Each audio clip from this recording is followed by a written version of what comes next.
Hello, folks. Sifu Sylvain Chamberlain with you, facilitating Buddhism.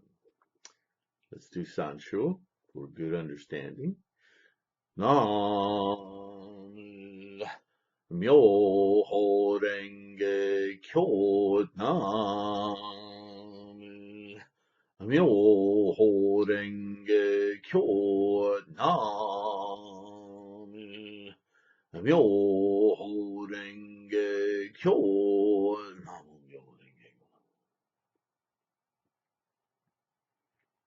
What does arhat mean, or arhat? What is the significance of that term? Well, let's see. This Buddhist dictionary that I have says, one who has attained the highest of the four stages that voice hearers aim to achieve through the practice of Hinayana teachings. That is the highest state of Hinayana enlightenment. Arhat means one worthy of respect. In Chinese Buddhist scripture, it is interpreted in several ways. One worthy of offerings, one who has nothing more to learn, meaning that an arhat has completed his learning and practice. Destroyer of bandits, meaning that an arhat has repelled the bandits that are the illusions of thought and desire. And a person of no rebirth, because an arhat has freed himself from transmigration in the six paths. This is the moment-to-moment instantiation, the momentum, the kinetic energy, right? Of these, the one worthy of offerings is among the 10 honorable titles of a Buddha, thus indicating that arhat was originally synonymous with Buddha. With the rise of Mahayana Buddhism, the term arhat came to refer exclusively to the sages of Hinayana Buddhism. So that's one dictionary. Let me read from a couple of others. In Chinese, the word for arhat is lohan or luohan. Arhats are described in the Dharmapada or the Dhammapada. There is no more worldly existence for the wise one who, like the earth, resents nothing, who is firm as a high pillar and as pure as a deep pool free from mud. The, let's see.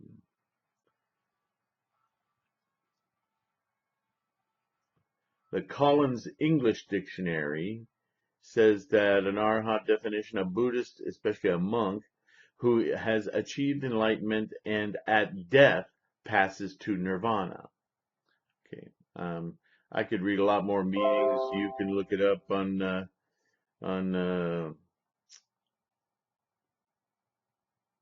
Wikipedia or whatever. There are all kinds of meanings. But that last one I think says it all, and this is why Shakyamuni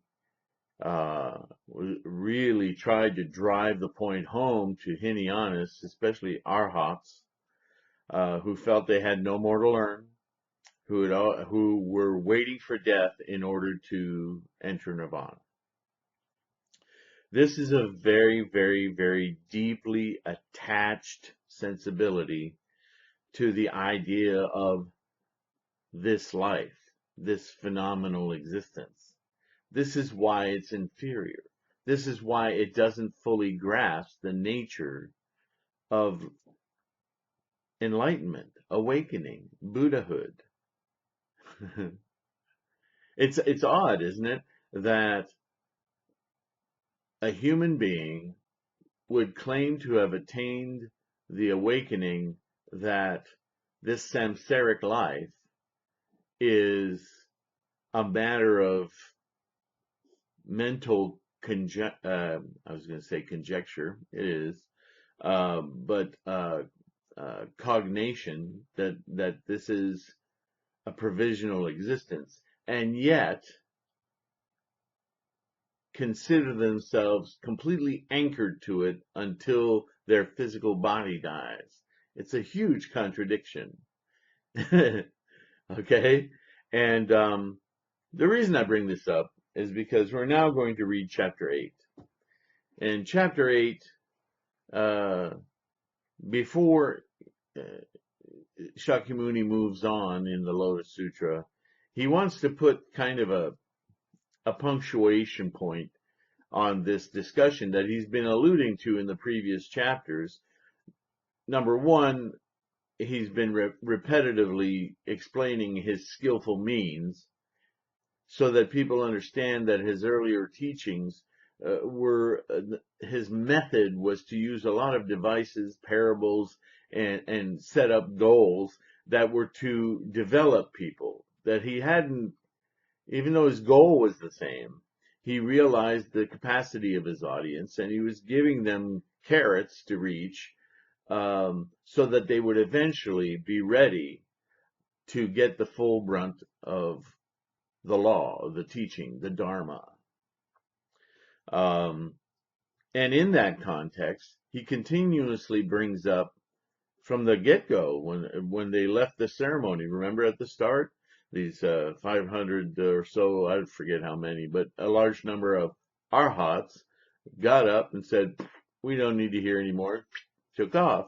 And he slammed them pretty hard for being arrogant, thinking they had achieved what they hadn't, so on and so forth. Okay?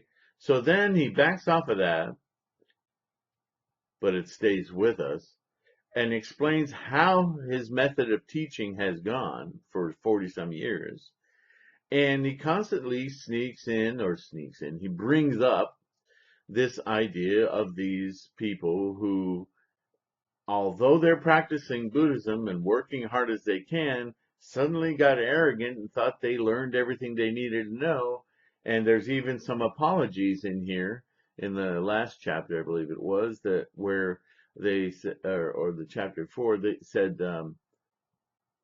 we thought we had achieved what we had not. We're so sorry. But these are people, these are Hinayanas who stayed in the audience. So they did hear more teaching and were able to be humbled and understand, wow, we thought we had attained what we had not attained.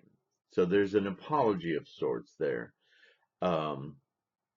And now in the 8th chapter, which has, I'm going to read you 3 different titles because I think it's interesting to note that in H. Kern's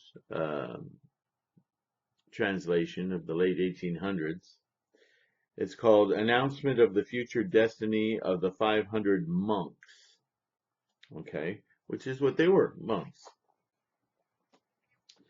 In the modern translation, the title is Assurance for the 500 Disciples, okay. And in what I would call the standard translation, this one and there's another that's fairly standard, but I don't like it. Anyway, the 500 disciples received the prediction of their destiny. And now we have this kind of little circle around the word destiny, where in some cases it's considered enlightenment, Buddhahood, attaining the Buddha mind. In others, it's just their destiny. But the destiny is always within the context of Buddhism, not the idea that everything's already decided. And in the West, we have a problem with that word, so I'm just pointing it out. There's a lot of people who talk about manifest destiny or destiny as a philosophy, that there's nothing you can ultimately do to change your life because we're destined along our path. In Buddhism, the idea of destiny is simply that there's energy, there's momentum of that energy. But to say that you're helpless to just plummet through life and be a victim of your own momentum is exactly what Buddhism is, a method to combat. In other words, what Buddhism says is with volition, with intent, with correct attitude, any momentum can be shifted. And some of it may take a great deal of effort, to move like a glacier. Other stuff you can just blow out of the way like a dandelion. But the whole range in between is life. And every thought, word, or deed that we have that is extant in our momentum, whether conscious or unconscious, affects that very momentum. Okay? So Buddhism is a way not only of affecting that momentum, but ultimately to get out of the stream. That doesn't mean dying. And this is the big debate between Hinayana and Mahayana. Is the Hinayana stop at the idea that enlightenment is removing oneself from the stream and therefore equates with death. And Mahayana says, no, you don't understand. There's a death, all right. It's the death of the illusion of the momentum. You can right now in this very moment, and you do, if you just don't realize it, is you exist outside this stream. This stream is just a phenomenal thing that you're engaged with. You're totally preoccupied with it. That preoccupation, we're going to call your ego. It's your samsaric conditioned mind. It's just totally attached and dedicated to the momentum of the energy that made you conscious. But that very consciousness is a product of what you truly are. And you can stand aside from it. You can stand on the banks instead of in the rushing rapids. You can stand on the banks, and from the banks you can clearly see the flow, the momentum, and actually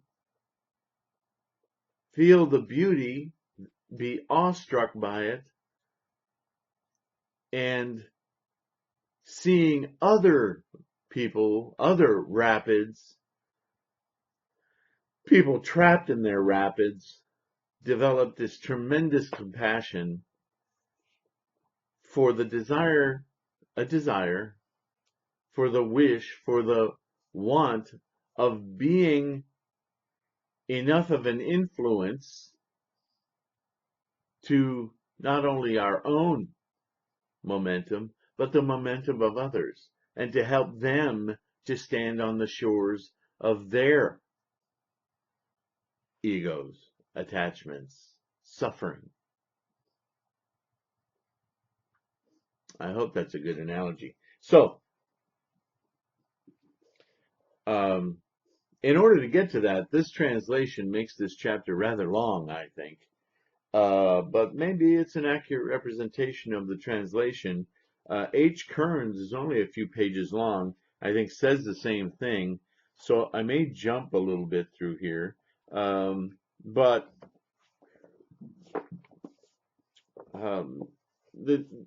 again, assurance for the 500 disciples. Kind of an interesting little thing happens in here, and I'm not sure if it's a factor of translation or just the way the sermon went. Again, keep in mind this is a mental exercise.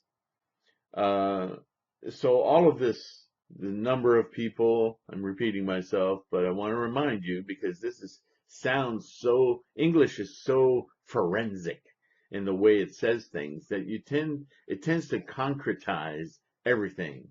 And you know, Shakyamuni's guilty of this, but whether it was this way in his own culture and in his own day, I'm not prepared to say because I'm reading an English translation and you know, things get moved around looking for semblance.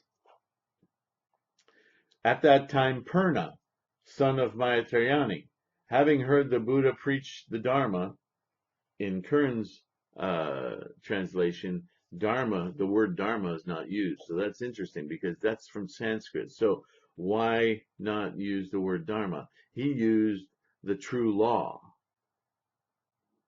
I like that true law because people are very confused by Dhamma, Dharma, versions of the same word. what does it mean, Dharma? Most people say it means teaching. That's very inadequate to the word. So to call it the true law actually has more color to it for me. Think of it like gravity, conservation of matter, uh, um, the principles that we have in science that are observable, repeatable, and a part of the deep nature of things. These, we call them laws because to transgress them means to really destroy the structure. And see, in Buddhism, we want to destroy the structure of the momentum, the illusion, to get to an absolute reality, the true law. Do you see? So I like that translation. But now that you've heard it, I'll go ahead and use the convention Dharma. Okay. So upon hearing the last chapter, when Shakyamuni eased the fears of all of these bodhisattvas and shravakas and pratyeka buddhas, voice hearers, including arhats, you're going to attain Buddhahood. Okay, so Purna, he gets all these accolades. Then he withdrew to one side. He was awestruck by everything he just heard. So he withdrew to one side, gazes up at the face of the world honored one without turning his eyes away for even a moment. He thinks, he is a thought. The world honored one is very unusual. What he does is very exceptional. According to the natures of the various kinds of beings in this world, with insight and by skillful means, he teaches the Dharma for them and draws them away from their greed and attachments to various things. No words can express the Buddha's blessings. Only the Buddha, the world-honored one, is able to know the natural inclination of our innermost hearts. That's a very important paragraph. Okay, it explains a realization. Again, part of this mental exercise, right? Then the Buddha said to the monks, "Do you see this Purna, son of Maitreya? I have always declared him to be first among all those who preach the Dharma." So for the next couple of paragraphs, Shakyamuni spends time lauding this pupil, this monk, this disciple. How he teaches. Thus, by use of this skillful means, Purna has abundantly benefited innumerable hundreds of thousands of living beings and transformed innumerable countless numbers of people, leading them towards supreme awakening. In other words, Purna is a perfect example of how to practice this. Okay? Monks, this Purna was first among those who preached the Dharma under the 7 Buddhas. Here we go with now these parables and hyperbole. Gradually taking up the Bodhisattva way after innumerable countless eons, he will attain supreme awakening in this land. He will be called Dharma Radiance Tathagata, one worthy of offerings. So he's predicting now. See, he's such a great student. He's foremost amongst students. He really doesn't need to learn anymore because he has it, but he knows how to apply it and how to spread it, teach it. Bodhisattva practice. Okay. And he goes on to explain the Buddha, his enlightenment and what he gets out of it and his influence as a result of being enlightened. And then he goes into verse, repeating all of that and making a lot. Anyway, this is an important part of the chapter because of the way that he teaches. This is yet another skillful device. Another skillful means, an expedient means of getting people to understand. Here's an example. Here's an example of somebody who studied greatly, has no more to learn, but takes that learning and turns it into a hugely beneficent practice in his daily life of explaining and helping others to attain what he has attained. This, without naming it, is the Buddha practice, the Bodhisattva practice for the Buddha way. Who do you think he's talking to when he's lording all of this abundant acclaim and prediction on one person, one individual, a specific individual who's been foremost amongst his students, a Shravaka, who has attained Pratyekabuddha. He's no longer training, he is trained. And furthermore, having been trained, he is now training others. Big step. Big step from where? From having been trained. What is somebody who has been trained, has no more to learn? An arhat. But he's not calling them out this time. He's kind of being soft on them, but they know who he's talking to. And the example he's making is something that they're not doing. They're waiting for death. Right? This is why you hear about monks who burn themselves in effigy. That's totally not Buddhism. The only reason that has any meaning for them at all is because they're still attached to this human body. Attachment, deeply attached. There's no in fact, I don't want to use the word sin, but it's a transgression, a deep transgression against Buddhism, which the whole method of Buddhism, the whole teaching of Buddhism is about the preciousness of this life. Now, it's precious because you can experience it. It's not precious because you can destroy it and thereby gain value from that. You've extinguished any value from that because you are no longer appreciating or in awe of or holding up as a tremendous experience necessary for your awakening. You're destroying it. This is tremendous attachment. I've said it before. To negate something is to validate it 10 times over. And the whole point, the whole method of Buddhist practice is to disconnect from that valuation, is to be awed by it without being attached to it. I have a bit of an inner ear problem. So roller coasters and rides of that nature, they mess me up. So I don't take them. I don't go on them. But I can go to an amusement park and eat all that sugar. And I can watch those things and be amazed, not only by the engineering, but by the human beings that are going through that sensation. Okay? But if I kill myself, all of that perception, all of that awe, all of that potential for compassion, I extinguish it. Does that make sense? So, then, and here comes a little bit of I don't know what's happening here, but it's with numbers. It's with the hyperbole, okay? Then the 1,200 arhats who were mentally freed reflected. I finally got the arhats to think about this. The arhats that remained in the sermon, at least. The ones that left, they'll never know. But the 1,200 arhats who were mentally freed reflected, quote, "We rejoice at having what we have never heard before. If the world-honored one would assure each of us of becoming Buddhas in the future as he has the other great disciples, how glad would we be?" Oh, man. Now, this is Shakyamuni talking, and basically he's using his skillful means to explain to us that even though these arhats, these Pratyekabuddhas, these voice hearers, recognize that they are hearing what they'd never heard before. In other words, the description of Purna was a provisional example to show that the practice goes on well beyond the attainment of the knowledge of what liberation and Buddhahood is.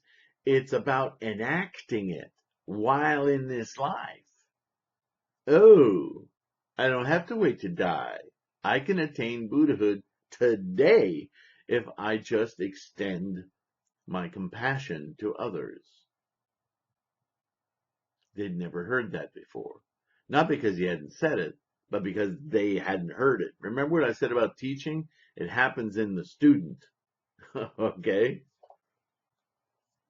The Buddha, knowing what was in their minds, said to Mahakashyapa, do you notice the wording? Knowing what was in their minds.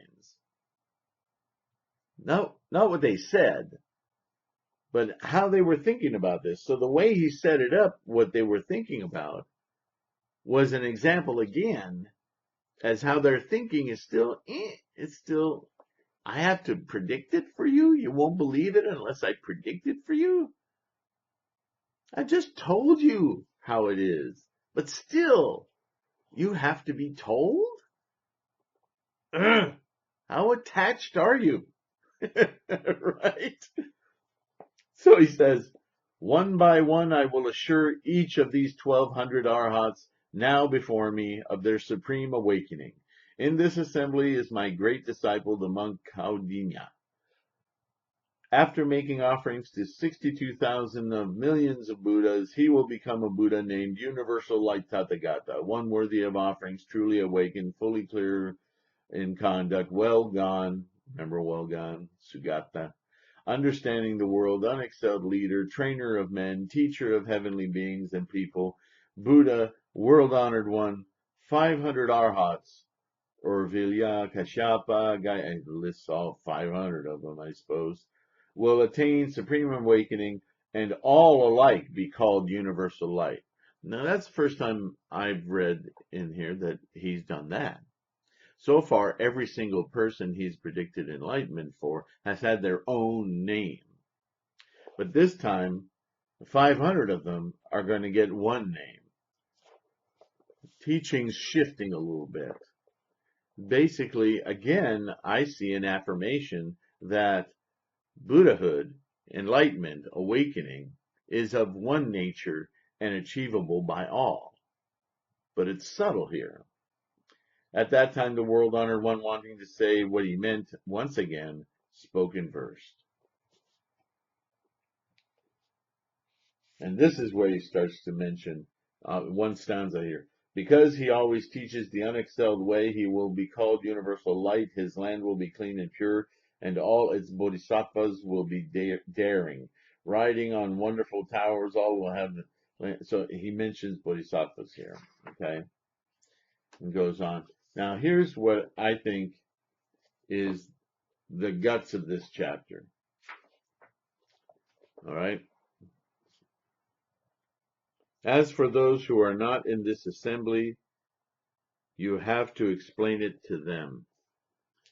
So this is a bit of a redress toward those arrogant Hinayanas arhats, who left the assembly. He's telling these arhats, you need to bring them along. Why? Because this is the bodhisattva path.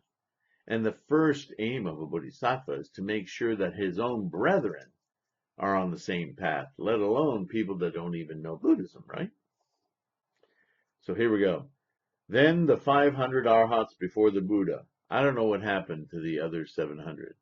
We started with 1,200, okay? But again, the hyperbole kind of works this way. It's just a huge number. 500 is a large number of people. Then the 500 arhats before the Buddha, having received this assurance, were ecstatic with joy. Immediately they got up from their seats, went before the Buddha, prostrated themselves at the Buddha's feet, repentant of their errors. Now, you Theravadas out there are going to hear that and feel like, ugh, right? But keep in mind that your ire about this is indicative of your attachment.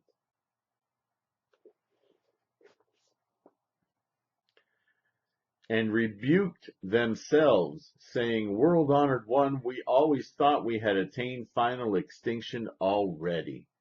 Now we know we were foolish. Why? Because while we were capable of reaching the wisdom of the Tathagata, we were content with lesser wisdom.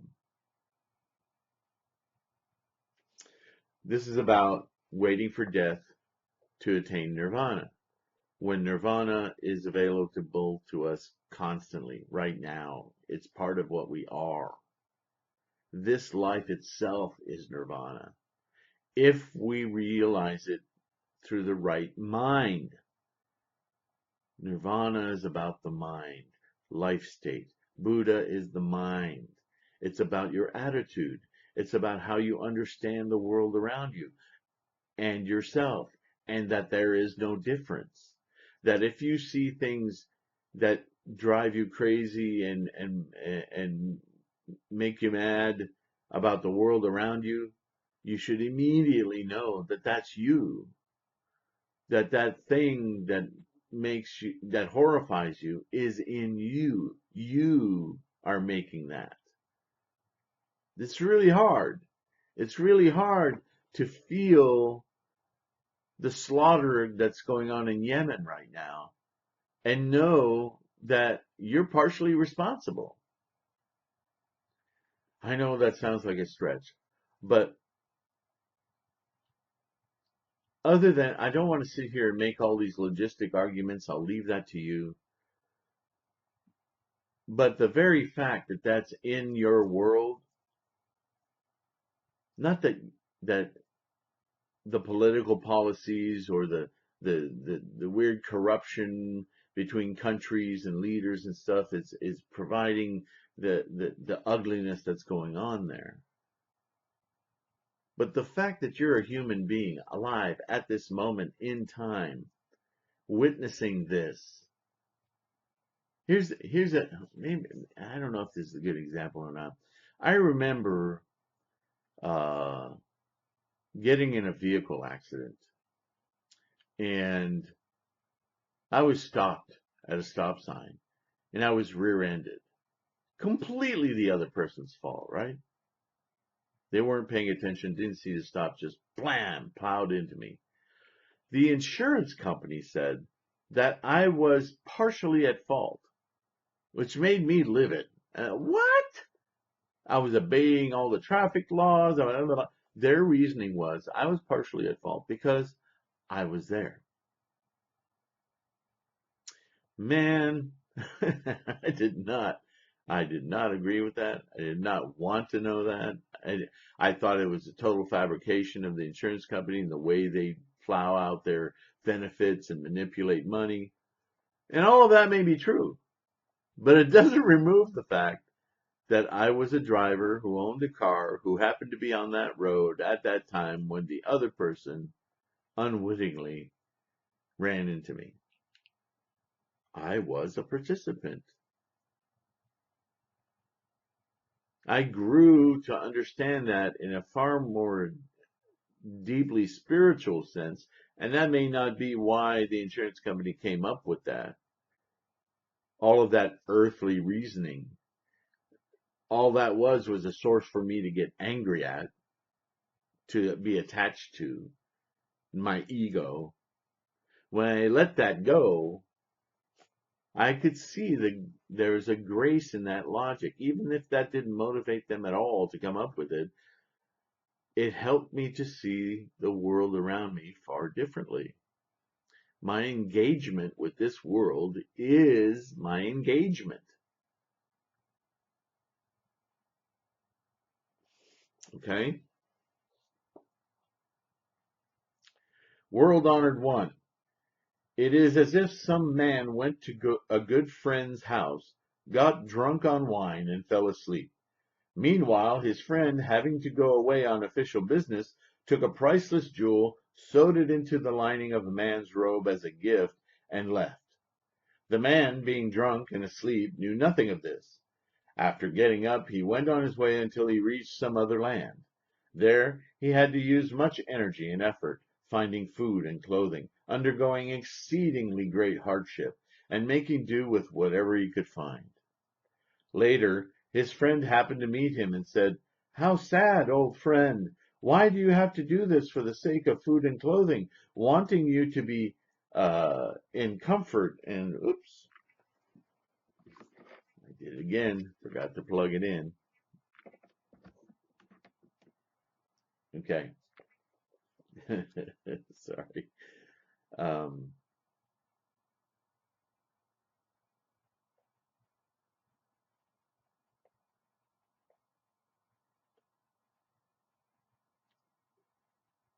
Why do you have to do this for the sake of Buddha? Wanting you to be in comfort and able to satisfy the five desires a long time ago in such and such a year, month, and day, I sewed a priceless jewel into the lining of your robe.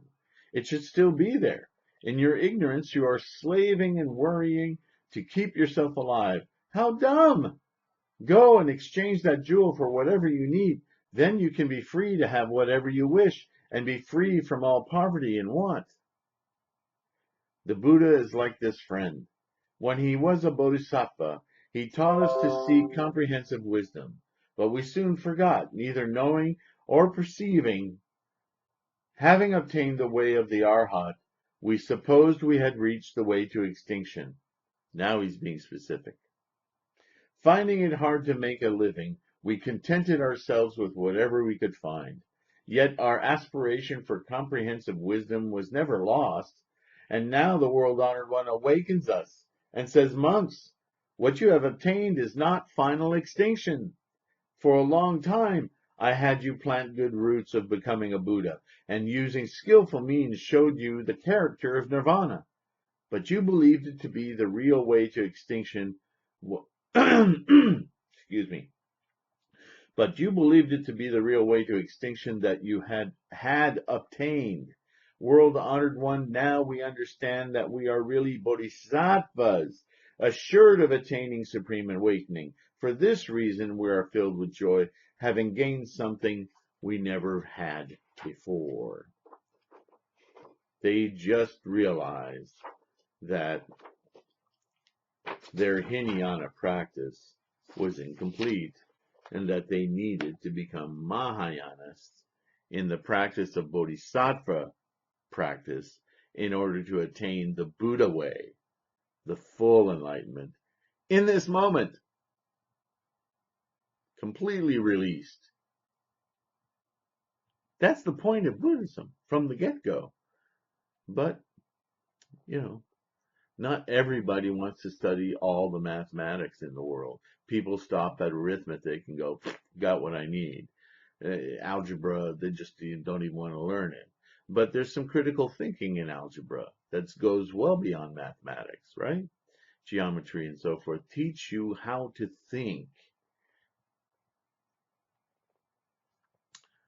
Then Ajnatra Kaudinya and the others, wanting to restate what they had meant, spoke in verse. Having heard the voice of assurance, of unexcelled peace and comfort, we rejoice in what we have never had before, and pay our respect to the Buddha of incalculable wisdom. So there it is. They needed assurance. They were so cocky about knowing everything they needed to know, and yet they needed assurance. They didn't have the confidence. They just got stuck. We all do that. It's part of being human, but it's not part of being fully awakened. So, we restate the whole story. Having heard from the Buddha this assurance of becoming a Buddha and its glories, and how each of us will give this assurance to his successor, our bodies and minds are now full of joy. And that leads us to chapter 9, assurance for arhats trained and in training. So, chapter 9 is going to go into this more deeply, but he set it up with chapter 8. Once again, sort of an admonition, but most of this chapter was about, look, this is how to practice the Bodhisattva way. Without the Bodhisattva way, you're still stuck. You don't have to be. Right now, I assure you, right now, in your current mind, there is Buddhahood. The way to find it is to practice like a bodhisattva, the bodhisattva way. All right? So that is chapter 8. I hope this was helpful. I can't wait to get into chapter 9 and see what he does next. I thank you all for being here. I really deeply appreciate your support. If it's just watching these videos, that's support enough for me. If there's any way you have a little extra income, even if it's just $1 a month, please go to my Patreon site at patreon.com/TLK, Threefold Lotus Queen, TLK, and become a patron. But you don't have to do that to be a close and valued friend. Damoku Sancho. Nam Myoho Renge Kyo. Nam Myoho Renge Kyo. Nam Myoho Renge Kyo. Thanks again. Have a wonderful day.